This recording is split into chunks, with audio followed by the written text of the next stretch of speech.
씨 뿌리는 자의 비유입니다. 어떤 사람이 씨를 뿌리러 가서 씨를 뿌렸더니 어떤 땅에는 길가에 떨어지고, 또 어떤 땅에는 돌짝밭에 떨어지고, 또 어떤 밭에는 가시덤불 밭에 떨어지고, 어떤 밭에는 좋은 밭에 떨어지고, 그래서 좋은 밭에 뿌려지는 그것만 거기에 많은 열매를 맺었다 하는 말씀입니다.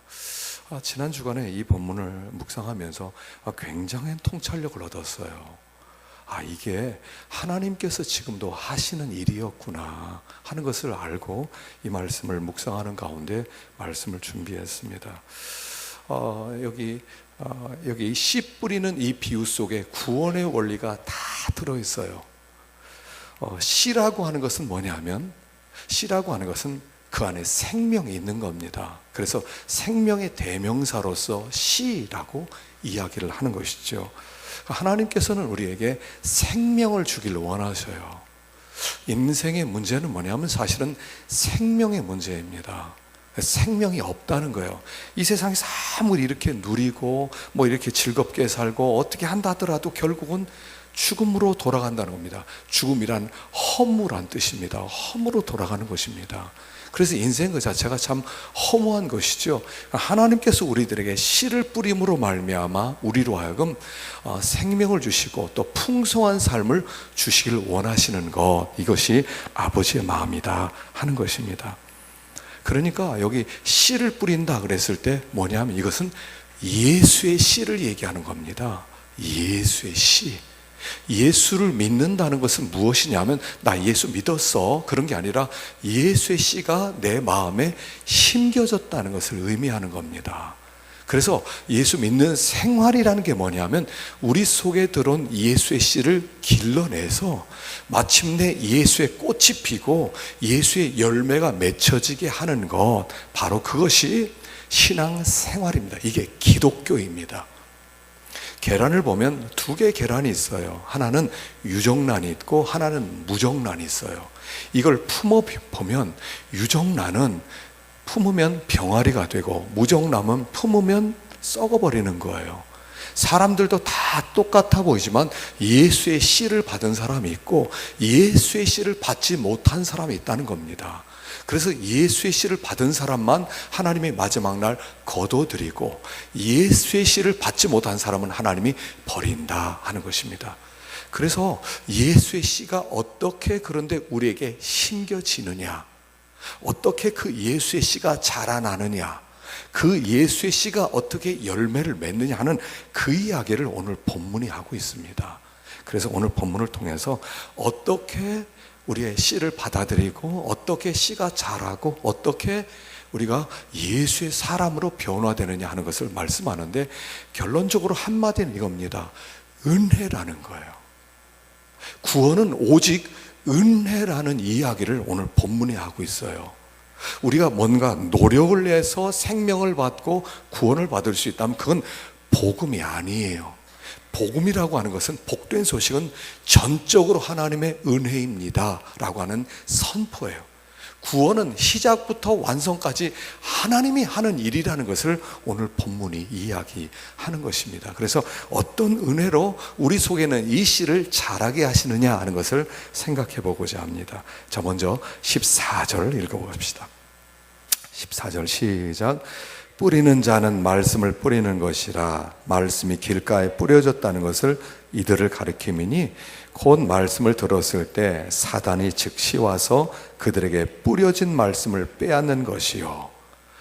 씨를 뿌리는데 어떤 밭은 길가밭이에요. 길가라고 하는 것은 사람들이 너무나 많이 다녀서 아주 딱딱하게 굳었어요. 그래서 거기에 난 씨를 뿌리나 마나 씨를 뿌리는 족족 그 생명을 사탄이 가지고 와서서 그 사람이 구원을 받을 수 없도록 만드는 그런 땅이 있다 하는 것이에요.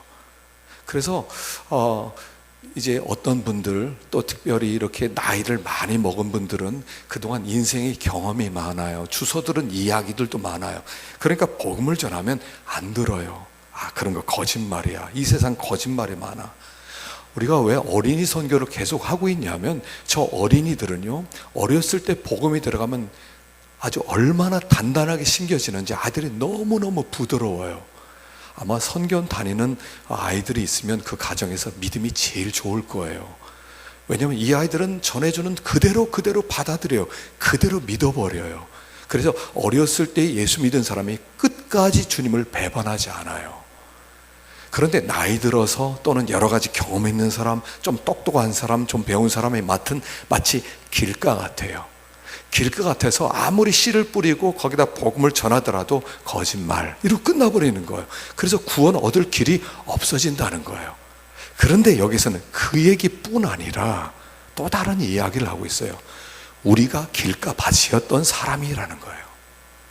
나는 길가밭은 아니었어. 나는 좋은 밭이었어. 그래서 나는 막 부드러울 때 난 복음을 받아들였지. 난 참 잘한 거야. 아니에요. 우리도 역시 길가밭이었어요. 우리가 강팍했던 사람이에요. 복음이 도무지 들어갈 틈이 없는 사람이었어요. 그런데 어떻게 예수를 믿었어요? 그게 하나님의 은혜였다는 거예요. 무슨 은혜냐면 성령의 은혜였다는 거예요. 자, 여기 에스겔 36장 26절을 읽어보십시다. 시작. 또 새 영을 너희 속에 두고 새 마음을 너에게 주되 너희 육신에서 굳은 마음을 제거하고 부드러운 마음을 줄 것이며. 원래 우리는 굳은 마음이었어요. 우리는 원래 강팍이었어요. 인간은 그 자체가 완고예요. 인간은 그 특징이 완고란 특징을 갖고 있어요. 인간은 다 자기가 왕이라고 생각해요. 인간은 자기 이상 누가 있다는 것을 허락할 수가 없어요. 내가 누구 앞에 굴복한다는 것 자체를 인정하지 못하는 거예요. 내가 왕이에요. 그게 죄인의 특징이에요. 여기 이사야서 48장에서는 한번 읽어봅시다. 4절 시작. 내가 알거니와 너는 완고하며 내 목은 쇠의 힘줄이요 내 이마는 노시라. 이게 인간이라는 거예요. 인간은 어때요? 완고하고 그 목은 쇠의 힘줄과 같고 내 이마는 놋과 같아서 그 완전히 길가밭 같아서 하나님의 복음이, 하나님의 말씀이 들어갈 수 없는 완전히 포기된 길가밭의 사람이라는 거예요. 사람들이 오해하는 게 뭐냐면 나는 아니라는 거예요. 나는 원래 부드럽다는 거예요. 나는 누구의 말인지 나는 다 듣는 사람이라는 거예요. 나는 듣기만 하면 잘 생각해서 좋으면 받아들이고 아니면 내가 버린다고 생각해. 아니에요. 틀렸어요. 인간은 완고예요.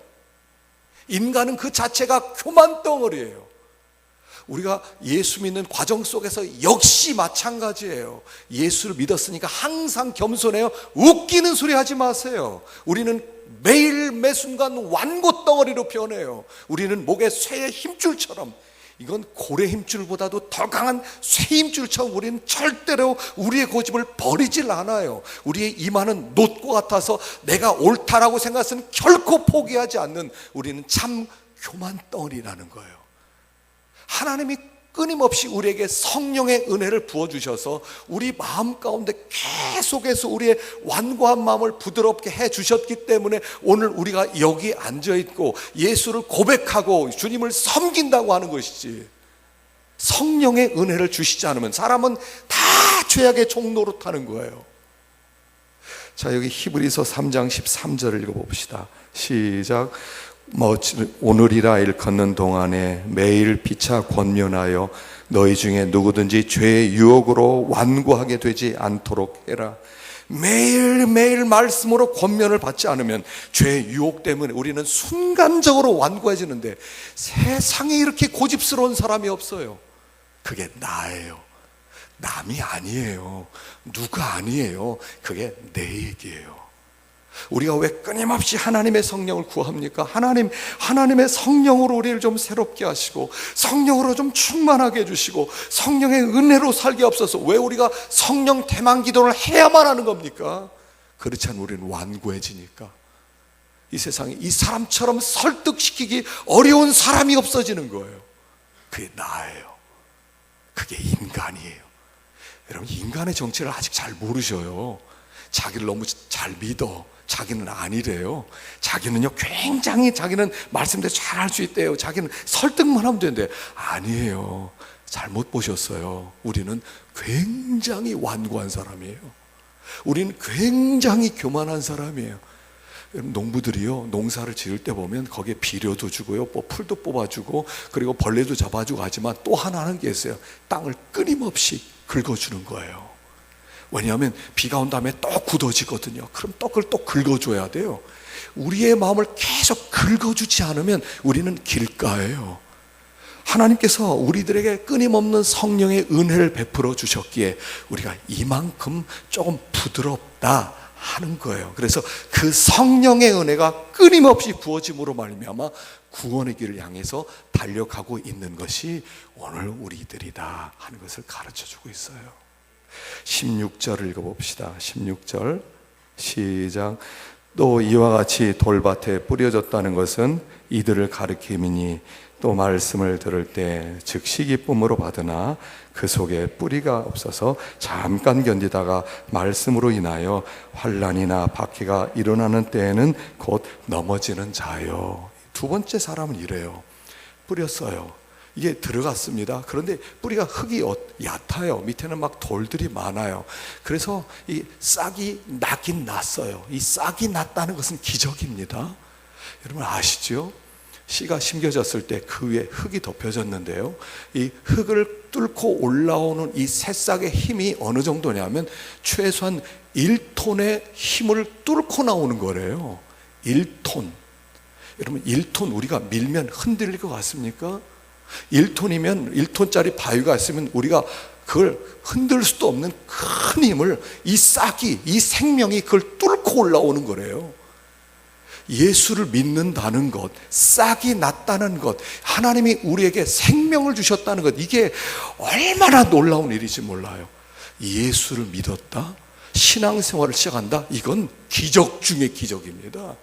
우리는 그렇게 신앙생활을 할 사람들이 아닙니다. 근데 하나님이 은혜 주셔서, 성령의 은혜 주셔서 그 강팍한 마음을 꿰뚫고 싹이 하나 올라온다는 거예요.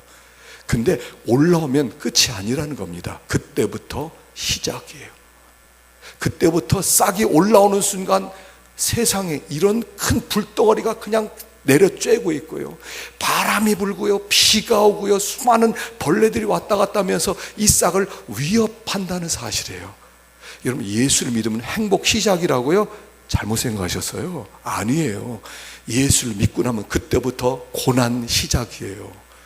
예수를 믿기 시작하면 그때부터 원수가 생기는 거예요. 네가 이 세상에서 싹을 내? 네가 이 세상에서 예수를 믿어? 네가 이 세상에서 하나님을 섬겨? 내가 그냥 둘 것 같으냐 하는 그 원수 마귀가 어떤 일을 해서라도 우리를 무너뜨리려고 하는 강력한 세력이 있다는 거예요. 그래서 많은 사람들이 예수 믿으면 그때부터 행복 시작, 하나님이 막 기도 응답해 주시고 모든 일이 막 잘 풀리고 사업도 잘 되고 돈도 막 잘 벌리고 아이들도 막 좋은 대학 들어가고, 아니에요. 그렇지 않아요. 그때부터 싸움의 시작이에요. 이 싹이 하나 올라오면 그때부터 이 치열한 이 세상과의 싸움이 시작되듯이 영적 세계에 들어왔기 때문에 싸움이 시작되는 거예요. 그런데 이 싸움이 시작된 세상 속에서 어떻게 이 싸움을 이겨낼 수가 있어요? 뿌리의 힘이에요. 그때부터 이 뿌리가 이제부터 밑으로 내려가면서 습기를 찾아야 돼요. 물을 찾아야 돼요. 여러분 생명과 물은 뗄래야 뗄 수 없어요. 여름에는요 물을 좀 자주 마시세요. 배가 고픈 게 아니라 어떤 때는 목이 마른 것을 사람들은 배가 고픈 것처럼 오해를 한다는 거예요. 그래서 하루에 한 2리터는 물을 마셔야 된대요. 물을 계속 마시면서 내 생명이 유지가 되는 거예요. 똑같아요. 영적 생명도 물이 들어가야 돼요. 그 물이 뭐예요? 말씀이에요. 하나님이 우리에게 말씀의 은혜를 공급해 주셔서 그 말씀으로 말미암아 그 우리가 이 생명이 유지될 뿐 아니라 생명이 자라는 거예요. 그래서 이 씨는요 뿌리를 내려야 돼요. 그런데 이 뿌리를 내리는데 거기에 많은 돌멩이들이 있어서 잔뿌리를 내기가 너무 어려운 거예요. 그래서 하나님께서 우리들에게 은혜를 베풀어 주셔서 이 뿌리를 내리게 만들어 주시는데, 항상 우리가 무엇을 기억해야 되냐면 말씀의 통로가 막히면 끝나는 거예요. 마귀 역사는 뭐냐면 말씀의 통로를 막는 게 마귀 역사예요. 너 은혜 받지 마. 그래서 은혜 통로를 막는 게 마귀 역사예요.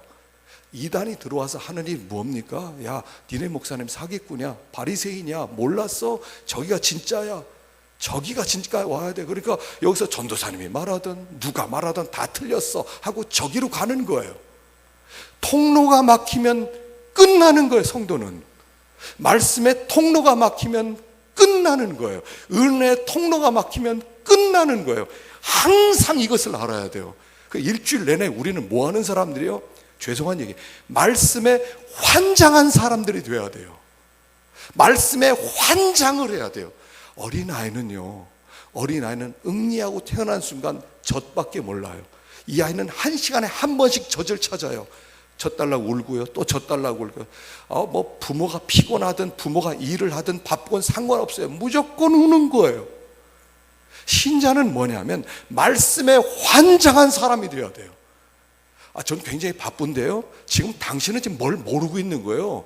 지금 진짜 중요한 것은 우리는 이 속에는 예수의 싹을 길러내는 사람인데, 이 예수의 싹이라는 것은 오직 말씀으로만 자라는 것인데, 말씀 없이 싹을 기른다 자라는 게 아니에요. 그거는요, 그건 뭔가 잘못된 거예요. 예수를 믿게 되면 마음 가운데는 항상 이게 있어요.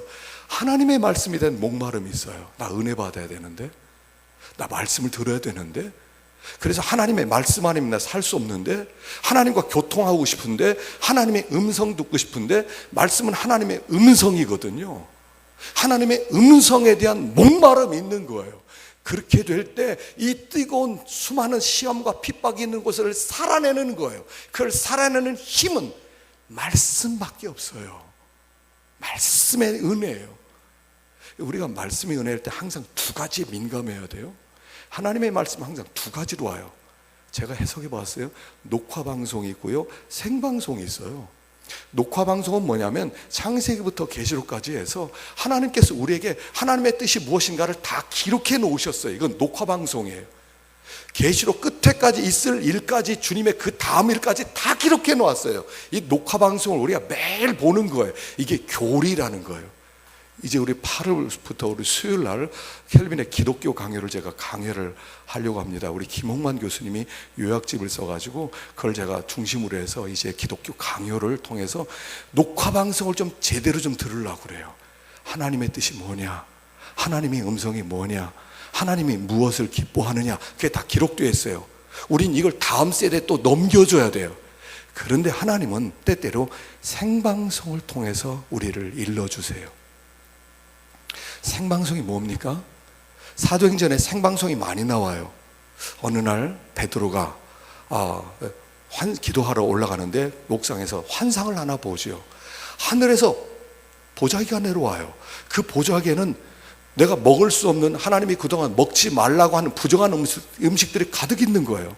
그러니까 하나님이 곤충 중에서 먹으라고 하는 것은 날개가 달리고 그 다음에 두 다리가 있어서 뛰어다니는 것, 이건 먹을 수 있어요. 메뚜기 먹을 수 있어요. 근데 기어다니는 건 이런 건 못 먹어요. 짐승들 중에서는 쪽발이 갈라지고 되새김질 하는 것만 먹을 수 있어요.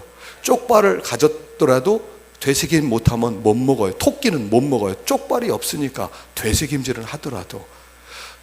고기들 중에서는 비늘이 있는 것만 먹을 수 있고 비늘이 없으면 못 먹어요. 그런데 거기 내려온 것들 보니까 기어다니는 것들, 쪽발 갈라지지 않은 것들, 그 다음에 비늘 없는 것, 이런 것들이 막 내려오는 거예요. 잡아먹어라 이러는 거예요. 그러니까 하나님, 내가 이런 거 먹어본 적이 없습니다. 하나님 먹지 말라고 하지 않았습니까? 하나님이 주님, 내가 깨끗하게 하는 것을 네가 부정하다고 말하지 말라. 이 환상이 3번 나타나요. 이게 무슨 뜻이지? 하는데 고넬료가 보낸 사람이 와요. 우리 고넬료가 당신을 좀 찾습니다. 성령이 말씀합니다. 가라. 가는 거예요. 무슨 일로 나를 불렀어? 내가 이렇게 해서 나도 환상을 보았는데 베드로를 청하라고 그랬습니다. 우리에게 하실 말씀 있으면 말씀해 주십시오. 그래서 복음을 전했더니 고넬료가 예수를 믿어요. 성령 임해요. 얼마나 놀랐겠습니까? 이게 생방송이에요. 하나님 우리에게 말씀을 주시는데 녹화방송을 통해서만 말씀을 주는 게 아니에요. 때때로 생방송으로 우리를 이끌어 가시는 거예요. 오늘 어쩌면 오후에 전도하러 나갔을 때, 얘야 당신 저 사람을 만나서 전도지 줘라, 아마 그런 음성을 듣게 될지도 몰라요. 그럴 때는 얼른 달려가세요. 저 사람의 얼굴이 좀 어둡다 한번 사정을 물어봐라. 하나님이 말씀하실지 몰라요. 이런 생방송을 우리가 들을 수 있어야 돼요. 이게 영적 분별력이에요. 교리를 세우라는 게 아니에요. 하나님의 음성에 귀를 기울이라는 거예요. 잔뿌리를 퍼뜨리라는 거예요. 신앙생활은 잔뿌리가 많아야 돼요. 하나님의 말씀, 하나님의 은혜를 사모하고 갈망함이 우리들의 기본이어야 돼요. 기본. 이게 없이는 자랄 수도 없고 꽃을 피울 수도 없고 열매를 맺을 수도 없는 거예요. 그래서 잔뿌리를 자꾸 내려야 돼요. 그 힘으로 이 세상의 핍박과 어려움을 다 이겨낼 수가 있는 거예요. 그래서 하나님은 우리에게 끝없이 말씀을 주시길 원하셔요. 끝없이 말씀을 주셔요. 그래서 우리들로 하여금 하나님과 계속 교통하게 하시고 힘을 얻게 하시고 분별력이 있게 하시고 하나님을 기쁘시 하는 점점 성장한 그리스도인으로 만들어 간다 하는 것이에요. 그래서 두 번째는 말씀의 은혜로 우리를 구원의 길로 이끌으시는 것이다. 세 번째는 18절입니다. 18절은 제가 기록을 못했어요. 성경을 한번 찾아보셔요. 18절 여기 이렇게 기록되어 있습니다. 시작. 또 어떤 이는 가시떨기에 뿌려진 자니 이들은 말씀을 듣기는 하되 세상의 염려와 재물의 유혹과 기타 욕심이 들어와 말씀을 막아 결실하지 못하게 되는 자요. 어떤 씨가 가시떨기에 떨어졌어요. 근데 좀 자라는데 위에 가시떨기가 가로막혀서 더 이상 자라지 못하고 시들어 버리더라 하는 거죠. 가시떨기가 뭐냐면 여기 세상의 유혹과 세상의 염려와 재리의 유혹.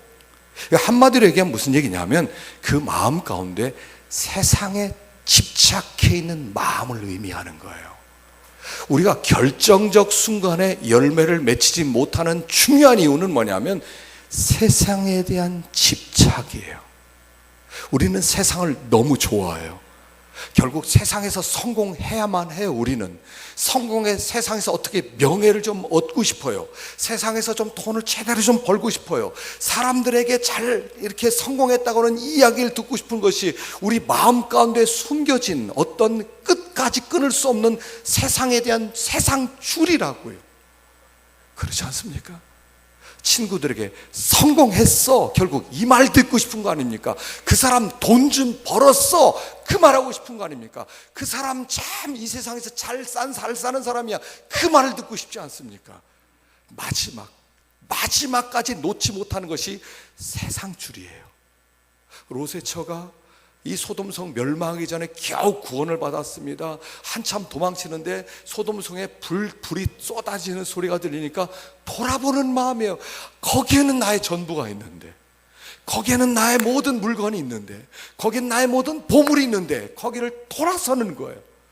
결국 사람이 왜 꽃을 피우지 못하고 왜 이 씨의 열매를 맺지 못하냐면 결국은 뭐냐면요, 세상에 대한 집착이에요. 겉으로는 안 그런 척 하지만 속으로는요, 난 여기서 성공했으면 좋겠어, 여기서 잘 됐으면 좋겠어, 하긴 여기서 참 편안하게 살다가 내가 죽었으면 좋겠어, 여기서 사람들이 볼 때 그 사람 참 훌륭해, 그 말 한 번 듣고 싶어. 이게 우리가 추구하는 궁극적인 목적이라는 거예요. 이게 있는 동안 열매를 못 맺어요. 결정적인 예화가 아나니와 삽비라예요. 은혜도 받았어요. 하나님을 섬기고 싶어요. 제자들 막 따라다녀요. 근데 다른 사람이 막 재산을 팔면서 막 갖다 바쳐요. 그러니까 나도 해야지 하면서 밭을 팔았어요. 막상 갖다 바치려고 하니까 아까운 거예요. 반을 숨기는 거예요. 야, 이거 다 갖다 바치면 뭐 먹고 살아? 그리고 반을 감추고 반만 전부입니다 라고 바치는 거예요. 이게 결국 세상에 대한 염려와 재리에 대한 유혹이에요. 우리는 거의 여기에 막혀 있어요.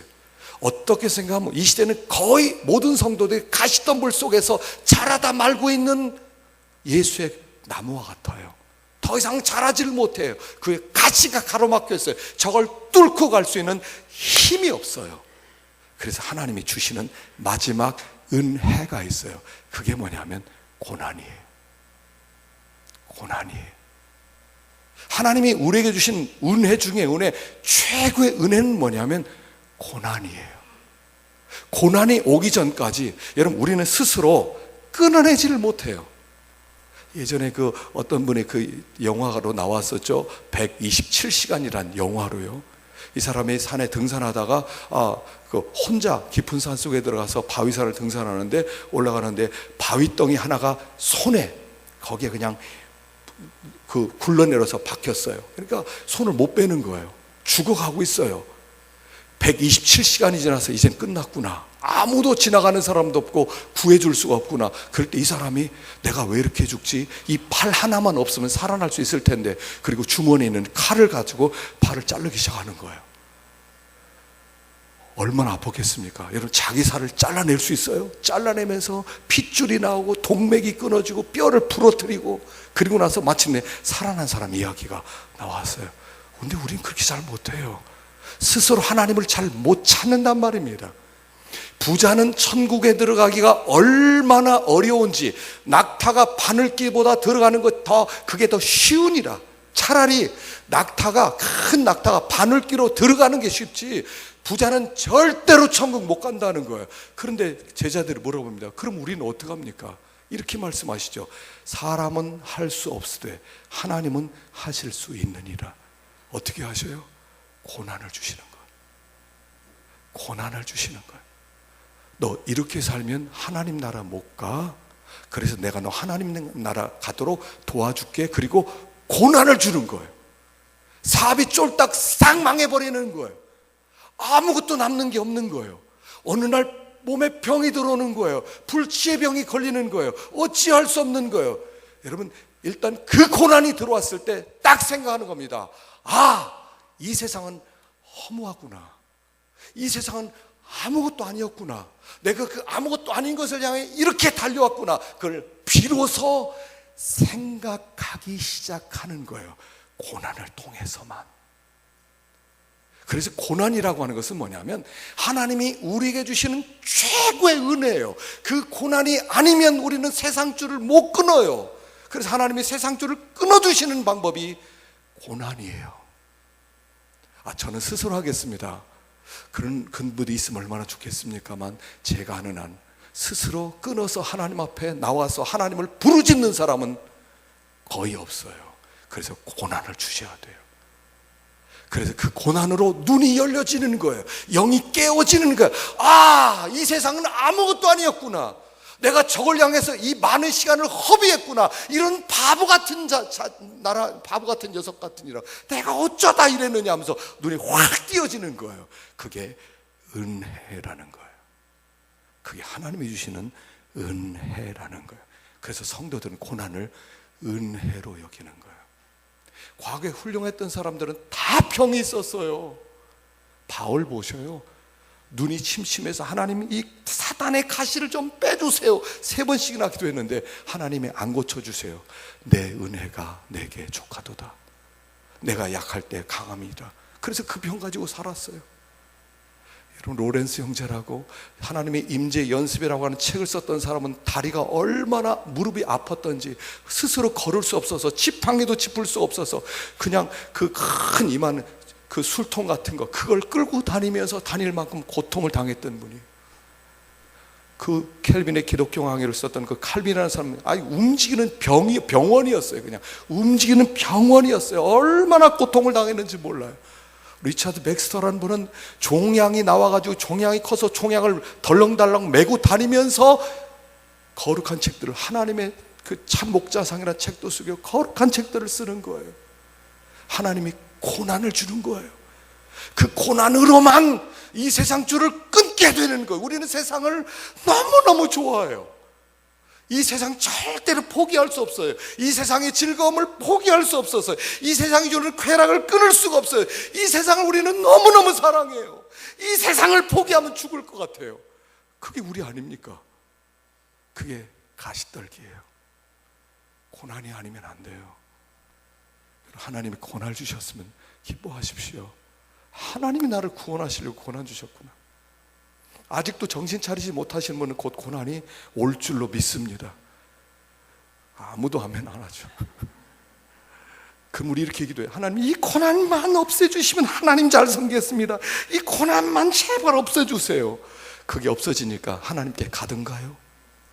때때로 고난 주셨잖아요.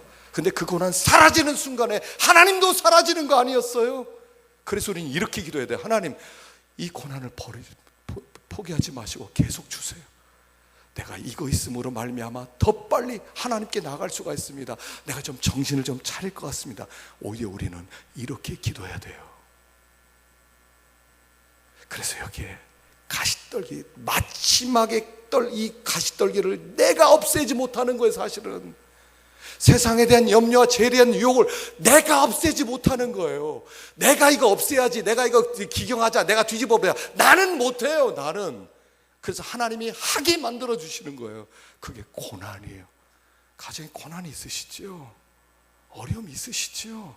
그게 세상줄을 끊게 만들어서 하나님을 향해 더 가게 만들고 마침내 예수의 꽃을 피우게 하려는 하나님의 방법이에요. 그렇게 되었을 때 여기에 어떤 열매가 맺혀져요? 보십시다. 20절 시작. 좋은 땅에 뿌려졌다는 것은 곧 말씀을 듣고 받아 30배나 60배나 100배 결실을 하는 자니라. 또 그들에게 이르시되 사람이 등불을 가져오는 것은 말 아래나 평상 아래 두려함이냐 동경 위에 두려함이 아니냐. 드러내지 하지 않고는 숨긴 것이 없고 나타내려 하지 않고는 감춘 것이 없느니라. 들을 귀는 자는 들으라. 자, 30배, 60배, 100배 열심을 맺는다는 게 뭐냐면 예수의 씨가 내 속에서 자라게 되었을 때 그 열매, 그 꽃의 향기는 가히 상상할 수 없는 꽃의 향기다 하는 것을 드러내는 거예요. 여러분, 이 이야기를 이 열매를 가장 잘 설명하는 것이 기드온의 미디안과의 싸움이에요. 여러분, 기드온이요, 군사를 모읍니다. 미디안 사람은 13만 5천 명이에요. 막 바닷가에 그냥 메뚜기 떼들 같이 있다고 그랬어요. 군사를 모았어요. 그랬더니 3만 2천 명이 왔어요. 많다, 보내라. 두려워하는 자라 가라. 그랬더니 10,000명 남았어요. 10,000명 많다, 그 중에 뽑아라. 그래서 둘로 나눴어요. 그래서 300명을 뽑았어요. 여러분, 300명의 뜻이 뭐예요? 300명 오해하지 마세요. 정예부대 아니에요. 300명이 정예부대다. 영화에서 300, 그리고 300이 뭐 페르시아를 이기고, 아니에요. 300이란 인간의 무능을 상징하는 상징적인 숫자예요. 너희들은 지극히 연약하다는 것을 가르쳐 주는 게 300이에요. 13만 5천 명의 300은 아무것도 아니다라는 뜻이라고요. 무슨 정예부대야. 정예부대가 13만 5천 명을 이겼습니다. 아니에요. 우리는 무능합니다. 하나님이 도와주지 않으면 우리는 죽습니다. I am nothing 하는 사람이 300이었다는 거예요. 그 사람들에게 어떻게 가요? 빈 항아리에다가 횃불에다가 그 다음에 나팔 하나 메고 가는 거예요. 칠흑 같은 밤에 13만 5천 명이 있는 미디안 군대 가운데 거기서 항아리를 깨뜨리면서 그 횃불을 들면서 나팔을 부니까 적들이 혼비백산하고 없어지는 거예요. 이게 예수의 꽃이에요. 이게 예수의 향기예요. 항아리가 뭐예요? 내가 항아리란 뜻이에요. 내가 흙으로 만들어졌잖아요. 나는 항아리예요. 항아리는 별거 아니라는 거예요. 근데 그 항아리 속에 지금 횃불이 감춰져 있어. 이 항아리 같은 흙 속에 예수의 생명이 와 있어. 그런데 예수의 생명이 한번 피어나기만 하면 엄청난 그런 향기와 많은 영향력을 끼칠 텐데 이 항아리가 가리고 있어. 그래서 이 항아리가 깨지는 순간 빛이 나타나는 거야. 이 빛은 예수의 향기가 나타나는 거예요. 그 빛이 비춰질 때 모든 사람이 그 앞에 굴복한다는 얘기예요. 바로 이 얘기 지금 하는 거예요. 30배, 60배, 100배 결실이라고 하는 것은 뭐 더 잘 살게 되었다, 부자였다 이런 뜻이 아니라고요. 예수가 나타나게 되었다. 예수가 빛을 드러나게 되었다. 결국 이 항아리는 깨져야 될 항아리다. 우리는 흙이에요. 흙. 인간은 흙으로 만들어진 존재예요. 이건 깨질 존재고요, 이건 사라질 존재라는 뜻이에요. 그 속에 예수가 들어왔다는 거예요. 예수의 씨가 심겨졌다는 거예요. 제가 동충하초 얘기를 자주 해요. 동충하초 얼마나 신기합니까? 벌레 하나가요 그냥 기어다니면서 이것저것 먹고 다녀요. 그러다가 버섯 포자 하나를 먹었어요. 버섯 씨를 먹었어요. 그리고 그냥 계속 다녀요. 그러다 어느 정도 크니까 겨울에 땅속으로 들어가서 고치가 됩니다. 그 땅속에 들어가서 있는데 그 속에서부터 씨 하나가, 버섯 포자가 자라기 시작합니다. 이 버섯이 이 벌레 영양분을 먹으면서 자라기 시작합니다. 점점 자라면서 이 벌레 등 껍질을 찢고 나서 그때부터 솟아오르기 시작합니다. 그 캐는 사람들 보니까 뭐 싹도 크지도 않아요. 한 요만한 게 올라온 걸 그걸 캐내는 거예요. 제가 중국 갔을 때 동충하초 좀 어떤 거 좀 얼마나 비싸나 한번 좀 가보니까요, 뭐 한 요만큼에 몇십만 원인데 살 수가 없어요. 등소평이 그거 먹고 건강 유지했답니다. 보세요. 벌레예요, 벌레. 우리는 벌레예요.